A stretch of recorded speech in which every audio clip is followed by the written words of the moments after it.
Talk a little bit more about local partnerships. Obviously, everyone tends to focus on what these international groups, like yours, are looking for in these local partners. But what should these local partners look for when they are partnering with international groups? I think there's several different things. I would look at who the organization is. Are they working in the country where you're from and where you want to be doing your work? If they're not, why do they think they can be successful in that country? I would definitely network around town and around the country to hear what someone's reputation is. Lots of organizations will say that they can be a great partner, but I think the real sticking point is getting some evidence that someone is a great partner from others who have worked with them.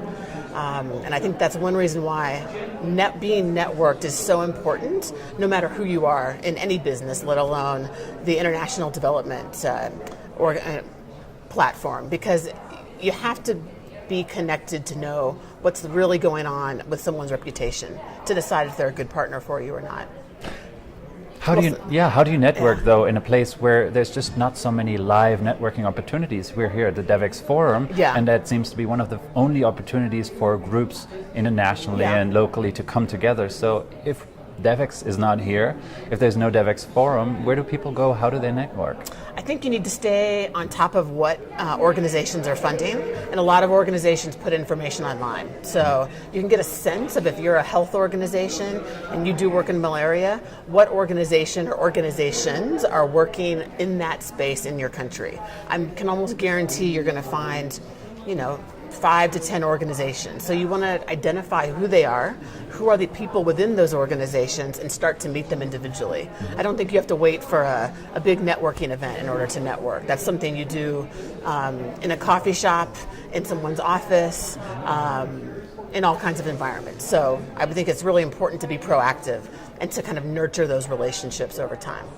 From your experience working with some of these local partners or even international ones, what are some of the do's and don'ts in the way that you network approach an organization like yours and then partner eventually, hopefully? From the point of view of a local partner? Yeah. I mean, I would absolutely make sure you're on people's radar, which means you need to find ways to introduce yourself, either at events like this or informally. I think you also need to help any potential partner understand what it is that your organization does best or better than anyone else. It's one thing to say, yes, I can work on malaria programs, but what exactly do you work on? And can you give us any examples of how you've done it, where you've done it, some of the outcomes or the impact that you've been able to achieve? I think those are the kinds of issues that will resonate when you talk with other local or other international or local organizations for that matter. And if people aren't asking those kinds of questions, I would wonder if they're that good of a partner to begin with. So in a situation where a local organization has a lot of international partners that are vying for attention, that want to partner with them, how do they evaluate which organization eventually to go with? I would go through several different mechanisms. I would definitely, as I mentioned earlier, look at one's reputation in country. I'm sure there are lots of other local organizations that have worked with these international organizations, and look for the backstory about what they're like to work for. For example, is this an organization that brings you in for proposals and never gives you actual work or much reduced work than what you originally promised? I think you have to ask those questions and ask the international organizations to speak to that in partnership discussions.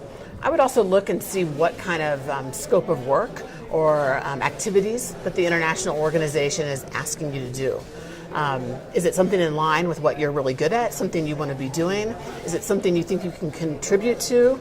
And if it's not what you're looking for, I would, early on in the proposal stage, talk with the international partner about how you can get more of what you're looking for. Interesting. Any other advice for these local groups as they're trying to partner with international counterparts? I would say keep your networks alive to understand who's who, and if you can, make sure that you're working with organizations that are in line with your own mission. There's a lot of great organizations out there, and I think it's really important to have that nice cultural fit.